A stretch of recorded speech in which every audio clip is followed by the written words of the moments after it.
Assalamualaikum warahmatullahi wabarakatuh. Perkenalkan, nama saya Dr. Rizky Warahastuti dengan nomor peserta 2402100009, calon PPDS Radiologi FK UGM. Dengan ini saya akan mempresentasikan jurnal saya yang berjudul USG Frekuensi Ultratinggi sebagai Evaluasi Pencitraan Inovatif Pengisi asam hyaluronik pada lipatan nasolabial.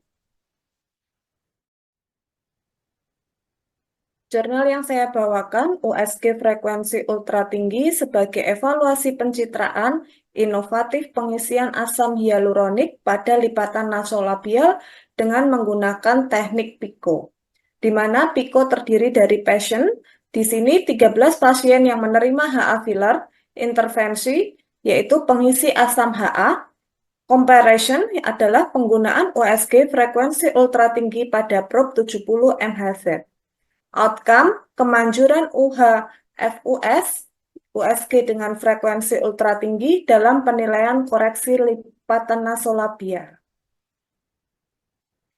Pada critical appraisal, dengan judul penelitian USG frekuensi ultratinggi sebagai evaluasi pencitraan inovatif, pengisi asam hyaluronik pada lipatan nasolabial, kualitas jurnal publikasi, artikel dipublikasi di jurnal mdpi.com, jurnal diagnostik tahun publish 2023 dengan indeks in PubMed impact factor 3.6, site score 3.6. Tujuan dan manfaat penelitian jurnal tersebut adalah tujuannya untuk menggunakan untuk pertama kalinya dalam literatur probe UHFUS 70 MHz untuk mengevaluasi pola distribusi dan permanensi pengisi HA untuk koreksi lipatan nasolabial, menghubungkan hasilnya dengan panel skor estetika yang divalidasi dan gambaran klinis dari populasi yang dipilih. Metode penelitian ini menggunakan studi kohort prospektif pada satu pusat dengan populasi pasien yang diikuti oleh unit dermatologi Universitas Pisa dari bulan Mei 2022 hingga Desember 2022. Subjek penelitian 13 pasien dengan persetujuan tertulis. Kriteria inklusinya pasien di atas usia 18 tahun dan menunjukkan kerutan nasolabial yang terlihat dan sedang parah. Kriteria eksklusinya penyakit kulit yang signifikan, trauma dan cacat genetik, alergi atau hipersensitivitas terhadap produk yang diuji, adanya neoplasma atau kondisi klinis yang parah, seperti kelainan neurologis, pengobatan dengan antitrombotik atau antiplatelet dalam seminggu sebelum penelitian, kehamilan atau menyusui, dan kecenderungan bekas luka hipertrofik, atrofi, maupun keloid. Variabel di sini didapatkan variabel dependen, yaitu lipatan nasolabial, variabel independennya pengisi asam hyaluronat. Cara penelitian dilakukan terbuka dengan diberikan produk HA yang sama dengan dosis 0,6 hingga 1 ml pada konsentrasi 25 mg per mililiter pada setiap sisi nasolabial. Tidak terdapat loss to follow up, tidak terdapat bias karena pasien sudah dilakukan pemilihan dan pasien telah menjalani prosedur koreksi kosmetik dalam 6 bulan terakhir atau permanen tidak dilibatkan dalam penelitian ini. Evaluasi HA yang digunakan adalah natrium hyaluronat ikatan silang yang berasal dari non-hewani yang distabilkan dengan buffer fosfat dengan pH 7. Tidak ada produk anestesi yang diaplikasikan pada area yang dirawat sebelum injeksi pengisi. Evaluasi klinis dan UHFUS dilakukan pada minggu ke-0 serta sebelum dan setelah injeksi. Evaluasi ketiga dilakukan pada W24. Selain itu, di W24, pasien mengisi kuesioner mengenai efek samping setelah dilakukan tindakan selama 2 minggu. Evaluasi estetik didasarkan pada WSRS yang dihitung oleh peneliti terlatih dengan menggunakan sistem gambar 3 dimensi. Hasilnya didapatkan populasi ini terdiri dari 13 perempuan, yaitu sekitar 92%, dan 1/13 laki-laki, yaitu 8%, dengan rata-rata usia 51,6 tahun. Secara keseluruhan, 3/13 pasien memiliki fototype 1. 3/13 pasien menunjukkan fototype 2, dan 7/13 pasien memiliki fototype 3. Riwayat sengatan matahari dan tanda klinis kerusakan akibat sinar matahari tercatat pada 11/13 pasien atau sekitar 84,6%. Selanjutnya, 8/13 pasien merupakan perokok atau mantan perokok dengan rata-rata BMI adalah 22,9.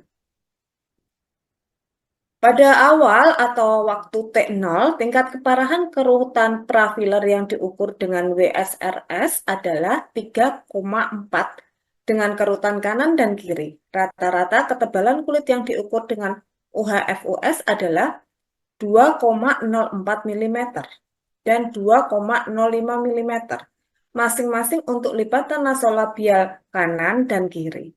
Volume rata-rata bahan pengisi yang disuntikan pada lipatan nasolabial kanan adalah 0,51 ml dan nasolabial kiri adalah 0,52 ml. Setelah penyuntikan, tingkat kerutan keparahannya diukur menggunakan WSRS adalah 1,5 di sebelah kanan dan 1,5 di sebelah kiri. Hal ini mencatat penurunan yang signifikan sebesar 56% atau P kurang dari 0,001. Penelitian keseluruhan mengenai peningkatan penampilan kosmetik menggunakan skor GAIS, meskipun tidak signifikan secara statistik, mencatat peningkatan menjadi 1,6 di sisi kanan dan 1,7 di sisi kiri. Pada UHFUS terdapat peningkatan rata-rata ketebalan kulit menjadi 2,28 mm di sebelah kanan dan 2,27 mm di sebelah kiri, mencatat peningkatan sekitar 11% pada kedua ketebalan yang menghasilkan signifikan secara statistik atau P kurang dari 0,001. Gelar rata-rata difus bahan berbasis HA adalah 2,6 untuk sisi kanan dan 2,2 untuk sisi kiri. Penilaian volume yang dilakukan melalui foto 3D menunjukkan peningkatan rata-rata yang signifikan masing-masing sebesar 0,59 cc dan 0,79 cc untuk sisi kanan dan kiri atau P kurang dari 0,01. Pada T2, tingkat keparahan kerutan yang diukur menggunakan WSRS adalah 1,8 untuk kerutan kanan dan 1,7 untuk kerutan kiri. Oleh karena itu, tingkat keparahan kerutan pada bulan ke-6 menunjukkan penurunan 47,1 atau P kurang dari 0,001.